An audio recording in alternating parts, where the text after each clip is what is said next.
it's really nothing to take personally, these misbehaviors of kids, just like when we were brand new teachers, right? And we might have some of the misbehaviors that happened in class personally, like they hated us or they didn't like us. And that's not why misbehavior happens most of the time. They're just trying to see what they can get away with. Okay. So, are they playing with their education? Yes. And your job as a teacher is to make sure they take it seriously. So you are taking these misbehaviors seriously and you want them to know you're going to follow up on it before it happens, right? So part of your orientation in your course is going to be what to do if you catch plagiarism, what would happen in college if they were caught plagiarizing. And you might want to mention the acceptable use policy that everybody, including us, have to sign about like what's acceptable use of a computer, okay? So the new playing field. He is most cheated who cheats himself. Look at that old proverb. We are applying it to new technology here. Now, here's the in-person classroom management. Does this look familiar, this classroom? It's way too clean for my room. I think I just heard Anne. Hi, guys. Yeah, so It's like my room, kind of. we kind of had to do this, right? When it was the whole 6 feet apart and then it was 3 feet apart. And there was I still like it. yeah, there's absolutely no room to circulate and see everybody's screens. So that's part of the problem. And Screen Beam, whether you're into experimenting with that from the high school, some of us are doing that. It will show you a thumbnail of their screen. So that's nice. But for the most part, a lot of this work, you can have digital proximity if you understand what you're doing with some of these file types. So do you remember when we were in our classes to become a teacher, this idea of proximity and how you deal with misbehaviors and student needs by physically circulating around the room, right? So that's what this is. This is just digital proximity, just teaching you some skills in the new playing field of digital work. So what are some of the best practices that we can have for digital proximity? I can't wait to hear you guys' answers to these because I'm sure you're already practicing some of these ways to catch things before they happen or catch them after they happened. Let's get straight to sabotages. These are some of the things that we see. I put them in 4 categories. This is not a comprehensive list. Am I right? So lots of things happen that kids are just playing around, and it's our job to be aware that things like this can happen. Okay, so that's kind of what this training is for. 3 tools I'm going to give you today, and it's not just 3, but 3 groupings of tools. Materials access is more of a concept. So I'm going to show you 3 different ways to make sure that they see the content at the time you want them to see it and not before, so that they have time to look up the answer. A lot of you want them to look up the answer. There's certain activities that you want them, like dictionary.com, Mrs. Myers. You want them to look up the definition in dictionary.com so that they can interact with vocabulary.com, right? But okay, but sometimes we want to actually know what they already know and not any more than that, right? So let's dig into materials access. We'll look at version history. I think that's probably the big thing about this training is a little graph I'm going to give you about version history and the different levels of detail and depending on the file type. And then Originality Reports is going to open up a big Pandora's box about open AI, not so open anymore. It'll be fun to chat about that. Okay, jumping into materials access. So scheduling your posts so they pop up right when the kids need it and don't get time to share it with another class or each other. Locking a Google form. But first, let's just talk about your access to their file, their working file from the very beginning to the very end of the assignment. So here is how, and I'm not going to spend a lot of time on this because I have a feeling some of you already know how to do this. Even if it's a blank file, you attach it right from the start in this assignment window over here on the right.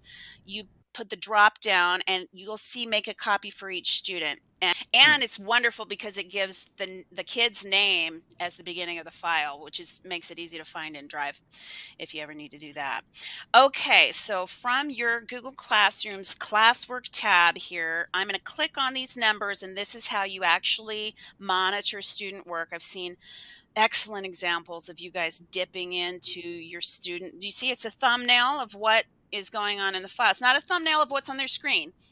It's a thumbnail of that work and where it stands. So if they only have a couple sentences and every other thumbnail of all the other kids in class has a paragraph, you might want to touch base with that kid. They might have writer's block. Okay, you can see that from the thumbnail of this student work screen. Anybody confused by these GIFs? They do loop. All right. So their access to your materials. Let's talk about scheduling an assignment, okay? And there's a 5-minute video on this next screen that tells you how to schedule one assignment for multiple classrooms in a different time for each classroom. How many of you have ever used scheduling to multiple classrooms? Anybody? I do. I do scheduling variety all the time. Yeah. So And sometimes, a lot of times my class, I schedule stuff for right before they come in, but I'm going to tell you a quirk with Google Classroom, just so you know. Okay. Oftentimes it is up to 10 minutes off.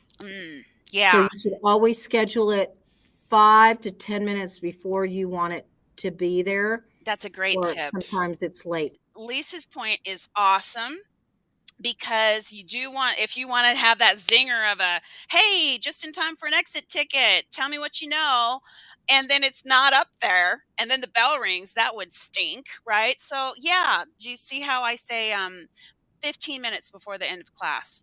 If I was going to do exit tickets that I wanted to schedule each class for it to pop up 15 minutes before the end of class, I'd probably just, as part of my posting, I'd take down the times once I have the bell schedule so I could do it really quick.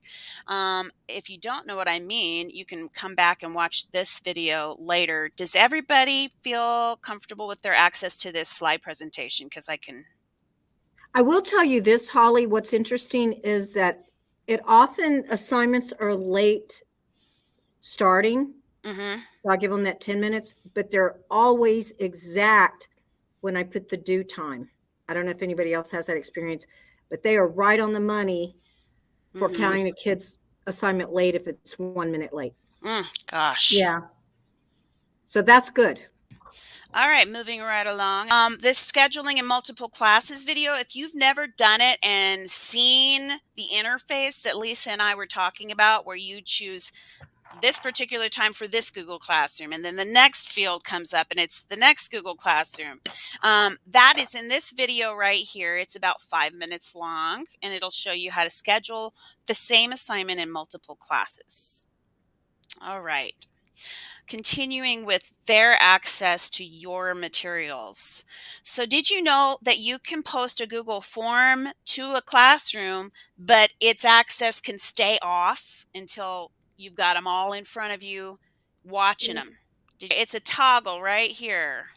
So if in your Google form, you go to responses, and then it's that accepting responses. It starts out blue and it's red if it's going to show them this form is not accepting responses. And then you can slide that over. It's a toggle, so it stays off as soon as you turn it off until you go back in and turn it on again. That can be handy if you don't want them to have time to take a screenshot and send it to their buddy that has the next hour, the test in the next hour, which they can't do in locked forms. Ray, maybe you'll want to share later about locked Google Forms, because I don't have that in this presentation, and it is a wonderful thing. Yeah, you can also use it to keep students, like if they're past the due date or whatever. Right. Yeah. Or if you want them to come in, go over it with them, not do it outside of class. Right. Okay, so we're going to play a couple games with version history, but first I'm going to give you just kind of a walkthrough of it. Here's where you find it in docs, slides, and sheets. Did you know Jamboard now has a version history? It sucks, but they have it. It'll get better. Hopefully. So how to find it in docs, slides, and sheets will be in file. Version history, see version history. In Jamboard, it's the 3 dots, see version history. So did you see that it did have the color-coded dots? It tells you when someone made an edit, but that's it. That's all you get. It doesn't show you what they actually did. All right, how to find version history from your Google Classroom. I don't think this video has sound. So from the classwork tab, you're going to click on the numbers to go to the student work screen. See those thumbnails? This is a real class, so I blurred it out. And then you see the little drop down caret. That's what made file, edit, view, insert format visible. All right, here it is again. Here it is again on the right over there. Do you see the little caret?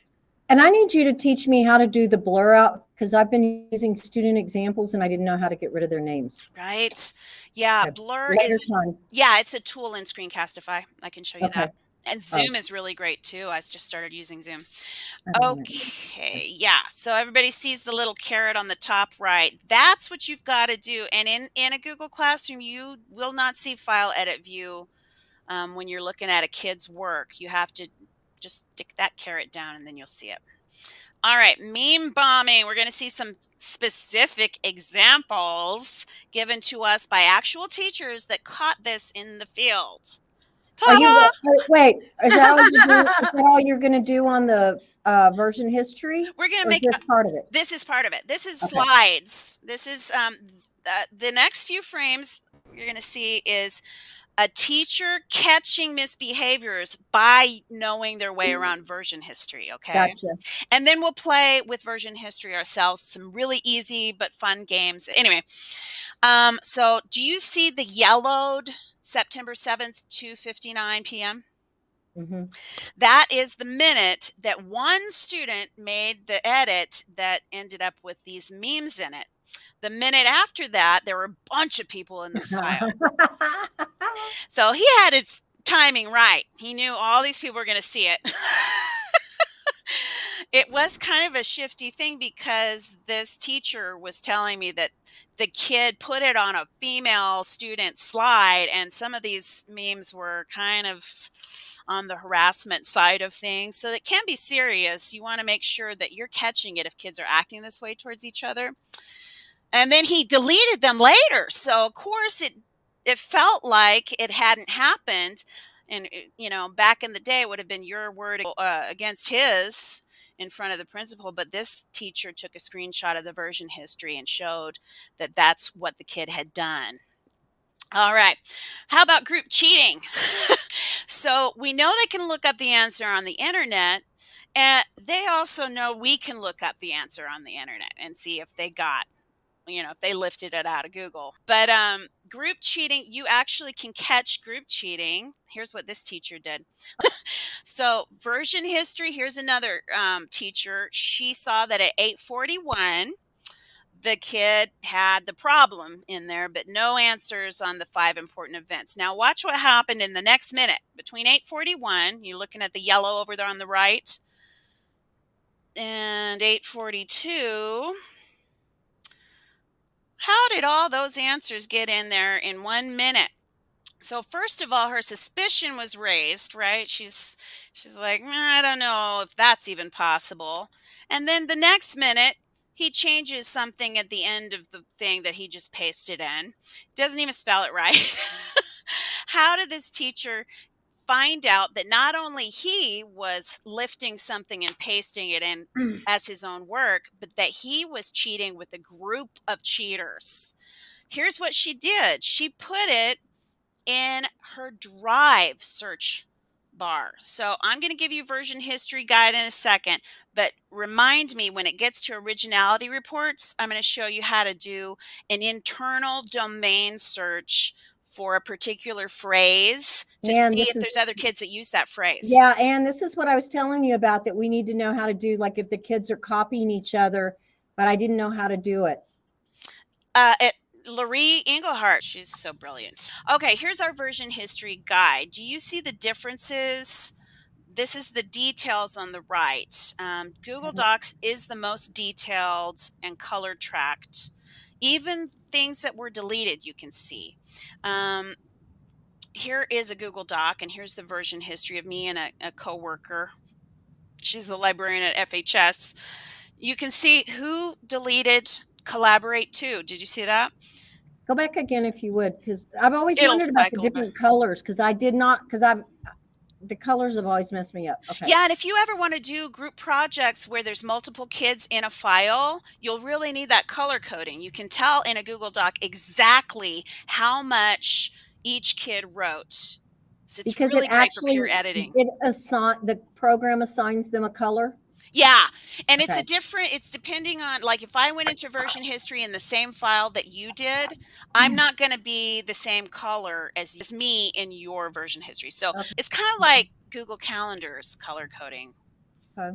right? It doesn't even, it's different for everybody what color it codes. But as you can see, the most detailed version history is a Google Doc. So if you have peer editing going on or writing, group writing of something, you want to make sure you're using a Google Doc.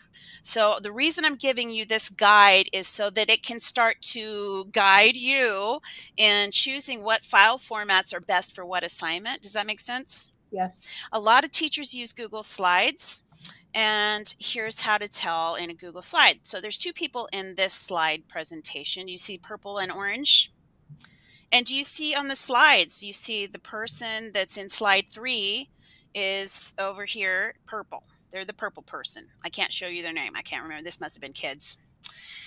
And then a different person was in slide 2 in that particular minute of 8:12. So the color is really important in slides. It's a little bit less detailed than docs though.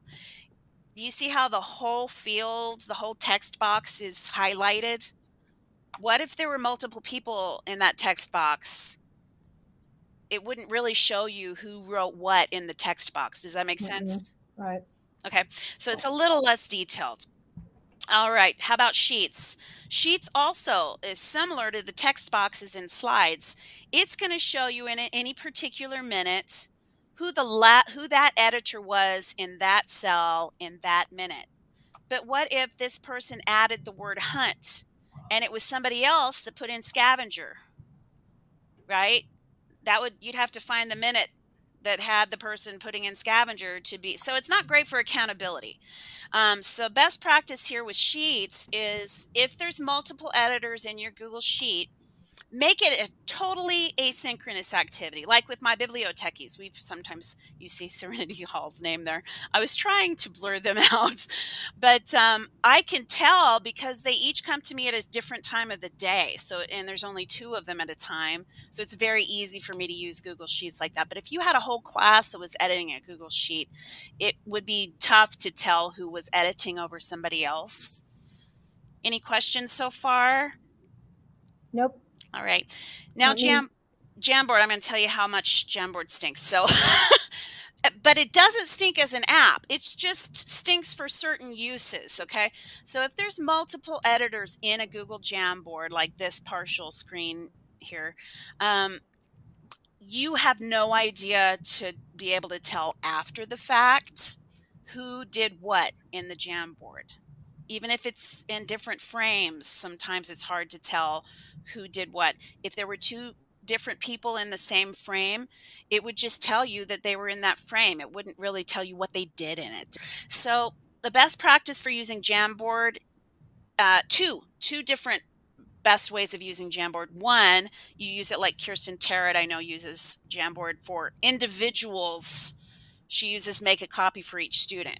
And she'll put a great background like a T chart or something that helps them, lets them graphic organizer as the background. And she'll have them kind of do their own journal or something. She has each individual student do the Jamboard. But if you're not going to use it like that, one other best practice, as Ann Gajavnik and I have talked about, is you watching the whole time while they're in that same frame together, because you can see who's moving what around and who's typing in the moment. As soon as they leave that text box or they drop the image into the Jamboard and then they go do something else, their profile pic will disappear, and then you won't remember who put that image there. Okay. All right. So we'll get into Originality Reports in a second here. Let's play with version history. Let's see, I might have to find these. Any questions so far or discussion? Nope, I don't think so. I'm probably more confused than I think, but we'll find out. Well, I know version history was kind of a deep dive, wasn't it? So how about we practice with some easy stuff? If I can find them. Dump some files in the chat. And these are super fast activities. Ready? Everybody should be able to edit this slide presentation. I'm going to demonstrate, okay? Can everybody see that I'm still presenting my screen? Yeah, it came up. All right. What world event happened this morning at 7:30? Don't say it out loud if you know. The answer, hints at the answer are at minutes 7:45 and 7:46 in version history. So where am I going to go? Right up here, File, Version History, see Version History, and then I'm going to look for minute 7:45 a.m. All right. Here's how to expand it to see the detailed version. Is everybody still looking at my screen here?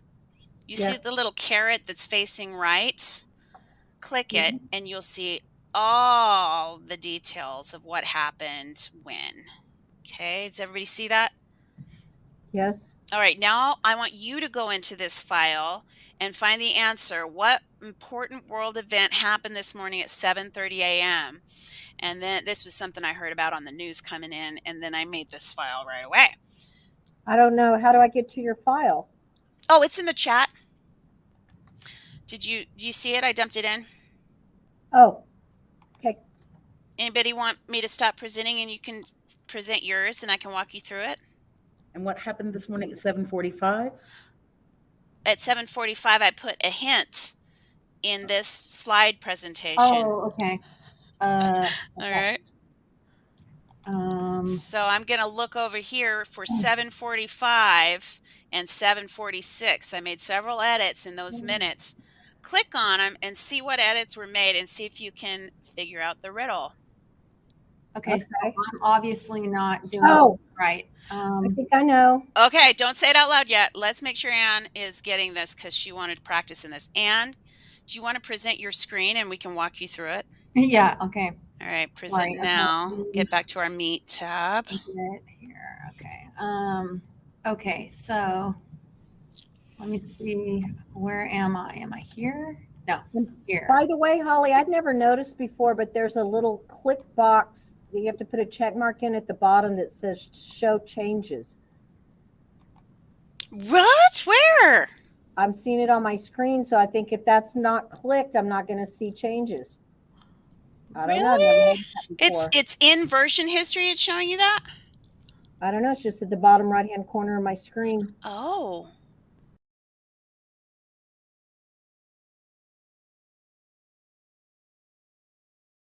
Click that caret again. Okay.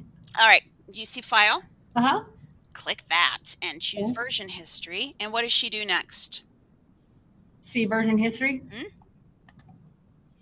What minute are you looking for, and how do you get to that minute? Right here. Yes, expand detailed versions. Ray, did you figure it out yet? Starship? This Ship is stars? All right. She's But I don't know guessing. what that hint means.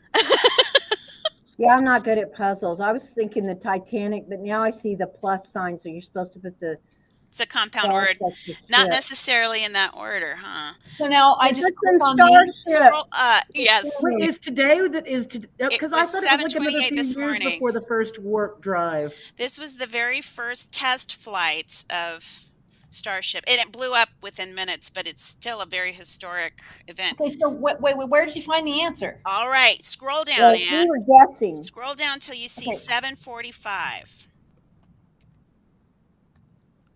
7:45 and 7:46. Okay. Yes, click on one of those. Click around on that. Okay. And these are the hints. Okay. Yeah. My students this morning, they're like, boat? Star. Anyway, okay, fun Starship, times. okay. Okay. Do you want another slides one, or you want to skip to the docs one just to practice version history and docs?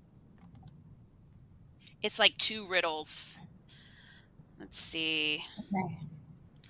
Docs hunt. Here we go. I want you Can I get guys. out of that and then go back to the chat? Yes, go back to the chat, everybody, because I'm going to dump this docs hunt. Of course, the meme hunt was cute too because I had teacher memes. That was funny. Yeah, I'll put that in the yeah. end as candy. Okay. All right, so here is the Google Docs version history hunts. This totally was just made today, so it could be so much better. Anne's already in. Anne's in. Lisa's in.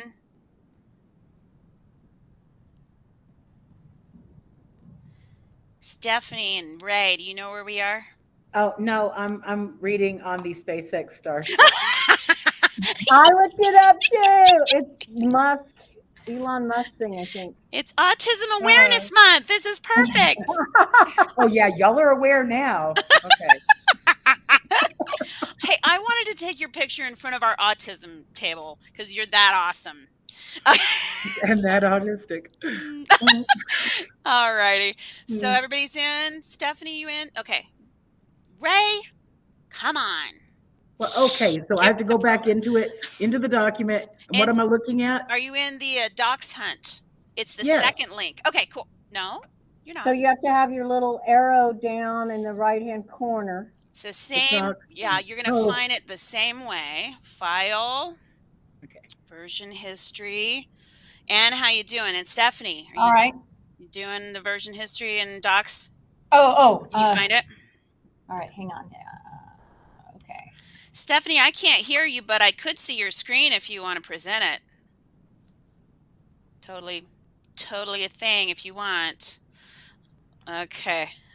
No, she's not going to say. Okay, I'm going to display it so that people who are watching this later know what the heck is going on. Okay. Ha! Okay. All right. Okay, no hints about where to find the answer here, huh? But there weren't a whole lot of changes. So if I go to version history, see version history, my student this morning helped me make this. All right, so what is the shortest complete sentence, everybody? Go. Go. What minute was that found in? Oh. 1042. No. 10:10. 10:10. Oh, the one that's okay. highlighted, that's the one my mouse was hovered over, but the one that's highlighted either in yellow or in this case blue is the minute that this particular thing happened in. And do you see how it's highlighted in green? Mm-hmm. My student actually put the questions in, and so they're highlighted in purple. It's a totally different editor, right? And what was your favorite one? Ray, did you like the first one? Yes, I loved it. That was amazing. I never get riddles like that. I never catch stuff like that. I'm I so know. dense. Well, I sometimes don't think that way. My student, we were going to put another one. What's a fish with no eye? Ray got it. He was like, "Oh, I got that," and I was like, "Okay, we better not put in a predictable one." Okay, so Holly, I have a question Yeah. about Google Docs. Yeah. So the thing that always kind of messes me up, and now I guess I'm understanding better, but It's just like when I go into version history, everything is green because that's their color code, Probably because it's only one editor in that file. Yeah. right? And then, so like when I caught a kid the other day just downloading a whole thing from the internet, it was all green and done in the same minute. Yes. So it's not just the color that matters, especially if it's one editor in a file, right? Just like you mentioned, but it's how much of the text is highlighted with that minute, showing what edits happened in that minute. If it's a whole paragraph or two, guess what? They lifted it from somewhere. So highlighted, what does the highlighting mean? It means that's what they did in the file. If it's crossed out, they deleted that in that minute. If it's highlighted, they wrote it in that minute. So in 1 minute, in 1 minute. they wrote a fantastic paragraph. It was amazing. Wow. It's amazing, our student. Yeah. Well, you know what? I can appreciate what they're doing. They're basically little hackers, and they're thinking creatively while they're doing it. It's not. No, he wasn't. He was panicking. And then he lied about it. I said, I think he used AI, and he says, I have no idea what that is. So the reasons I have those screenshots of the slide presentations with the meme bombing and then the Spanish cheaters is because these teachers got screenshots of the version history and were able to share it with their administrator. Well, why can't you just show that? Can't you just go to the administrator and show them? Because they can't. The kids can't get rid of the version history. No, you cannot delete version history. So let me show you this last one here. Well, wait, Holly. So you're just saying they took screenshots just so they could send it to an email or something? Yeah. Oh, okay. They're documenting what the kid did. Maybe I should give a training to administrators on what version history is and isn't, like what it actually can catch. It really can catch a lot if you know what you're looking at. I'm going to show you just this last one. Now, in the handbook, we could head things off at the pass and say, just so you know, we are able to tell whether you were cheating, dumping large amounts of text, editing over another student, meme bombing, and the more stuff kids are aware of. What we're saying though is that it also says I think it's in the faculty thing, but it says if you catch a kid cheating, you are to give them other opportunities to do the assignment without cheating. You're to give them more work. The instructor can give, unless they changed it, which could very well be. Whatever. I don't know. Anyway, it's like, give them another chance. Definitely. Well, me, I mean, it's always been, whenever I get something that they didn't do, I'm like, I am happy to spend just as much time grading your work as you spent doing it. So go ahead and give them that 0. And I'm like, as soon as you feel like doing this assignment, then I will grade this assignment. We'll be in touch. Yeah, I'm like, and that's, I love it. It's not like I've accused you of cheating and, oh, how could I do that? I'm like, you didn't do this work and I'm not grading it until you do it. Do it, turn it in, I'll get to it, I'm not doing more work than you are for your own education. So yeah, that's the whole the Danish proverb I shared at the beginning.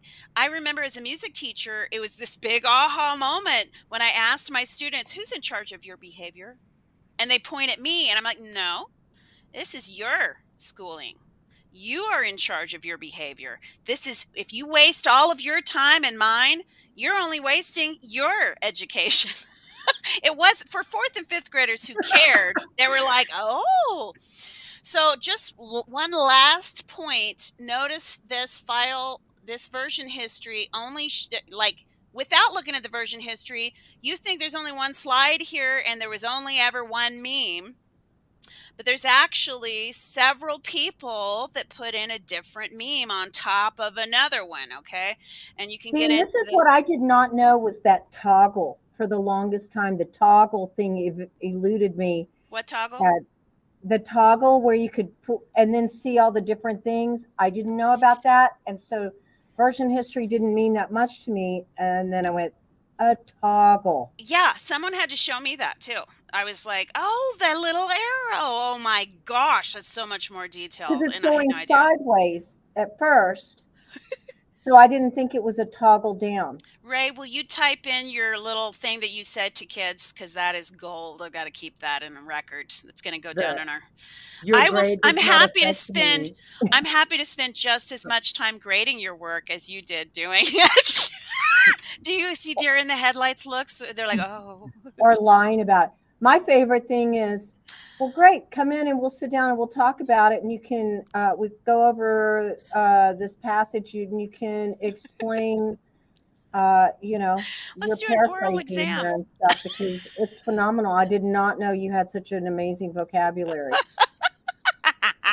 Then the You kids know, there was a teacher in college that she was my music teacher. So she was like a choir conductor, and I was a music performance major. So she'd never seen my writing.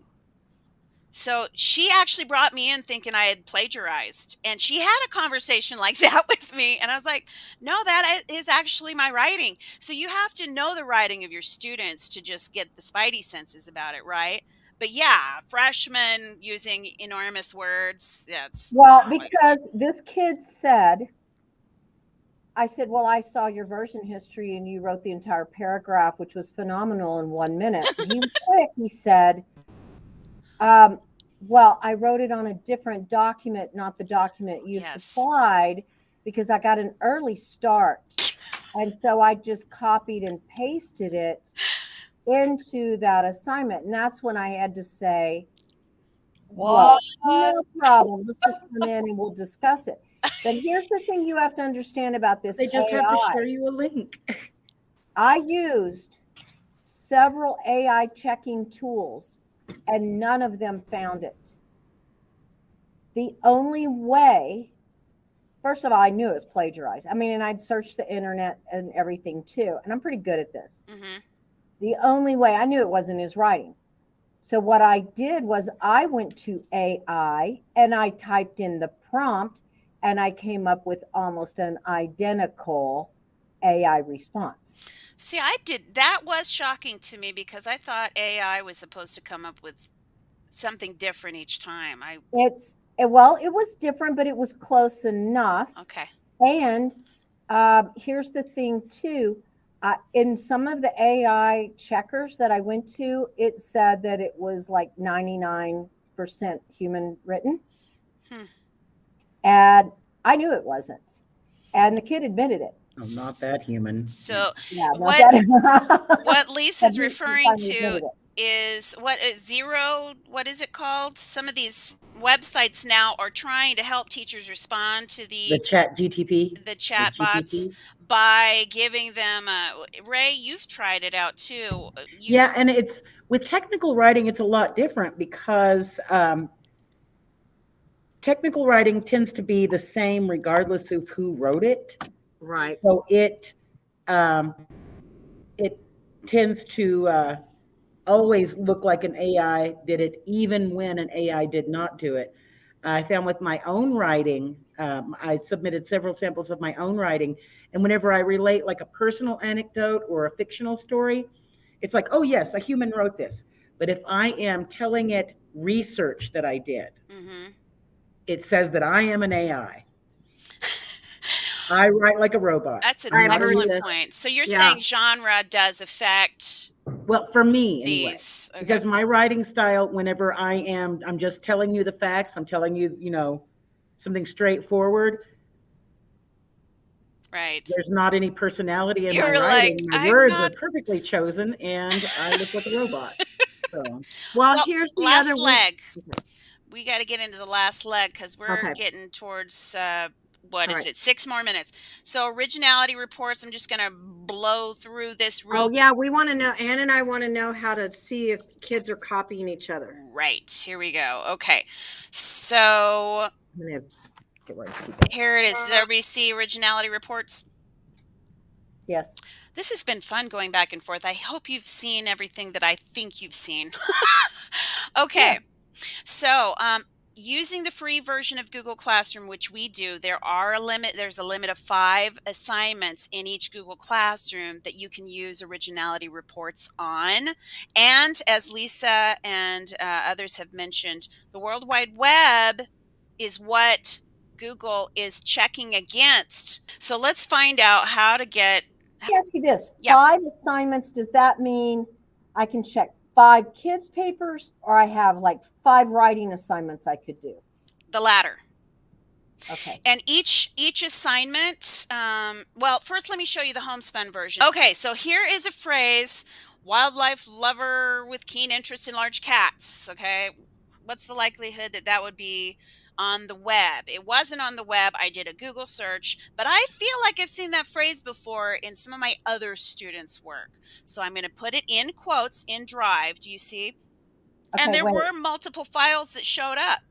Put it in quotes in Google Drive. In Google Drive, your Google Drive, because remember, your Drive, this is what annoys us about the Drive sometimes, is we see all this work that kids are doing and we're Right. like, that's not my work, why can't I, but the benefit of this is that everybody's Drive is attached if you are giving them work through Google Classroom and they're submitting it in Google Classroom. Ooh. Yeah, so it basically turns your Google Drive into a hub for checking for plagiarism. Now, it's really best with certain phrases. You might, but it's going to take you less time than all that AI stuff you were doing, Lisa. Well, yeah, because I mean, especially when we were doing virtual learning, I would get stuff from seniors, and I'd go, I know, I just read that, but I'd have to go through 20 friggin' papers Yeah. to find it again. So this would catch it. This would totally catch it. It would Like I all, just they'd read all that. show up in your Drive search results. So copy the suspect phrase, and then we Okay. copy, in and then we quotes. go to Google Drive, put it in quotes. Search and Drive, okay. Notice I put quotes around it. Before I put quotes around it, a bunch more things showed up, but now only 2 things show up, right? But it's not just one. There's somebody else that used that phrase, exact phrase, okay? Ooh, So and this would be so helpful. Mm-hmm. I Yes. think I'm Lauren's got very some curious. cheaters. I'm curious to see what's caught now. That's really exciting. And Yeah. it's exciting not because we're playing gotcha with poor little high school kids, but because we're helping them face their own work ethic or lack thereof, right? They're Yep. here to learn. Okay. So Google Classroom version of Originality Reports. Real quick, here's the teacher view you have before you activate it, and that's what students see. Now that it has been activated, check plagiarism, originality, and then the students, this is what they see. Do you see the students also can run originality reports on their papers as soon as you activate that in an assignment, and you want to keep that in mind. I know Kirsten Terrett waits till the very last minute to activate the check for originality or check for They plagiarism. noticed I did that, and they made comments. Yes. The impression they gave me was like, ooh, like we can plagiarize better. But yeah, because here's what they do. They'll have plenty of time if you activate it right from the start, which I don't know if you should do. After talking with Tarot, she's like, if I do that, they're basically, I'm telling them how to get around originality reports, because they'll run it. Here's the student's going to run originality reports. Here it is to look what it looks like to them. So she clicks run, and the paper that is in that assignment is going to be checked, and it reminds them there's only 3 times they can do this. There's, which is not your case. You can do it for that paper. For that paper, for that assignment. Now, Okay. I don't think there's a limit for you as the teacher. You can run original once you've got it attached to that assignment. Right. There's a limit to how many assignments you can do that with, but there's not a limit to how many times you can run originality reports in that Well, our assignment. school should buy the not free version. Yeah, it's unlimited, and yeah, I think English writing teachers maybe should get an upgrade. That would be something to a good case to make, actually. Here's what an originality report looks like if a passage has been flagged. Student's passage was the one on the top right, and then here's the web match for it. So that's what it looks like. All right, now here's the pedagogical note. If a teacher feels students may use originality reports in order to avoid accusations of plagiarism, in other words, they run the report, see what's flagged, copy that, put it into some kind of paraphrase machine, Rewordify would do it. Um, they basically take that and paraphrase it so that it won't be flagged. And then they can run it again because they have up to 3 times, right? Well, if they would just cite it, it wouldn't matter. I know. They're going through so much to avoid doing the right thing.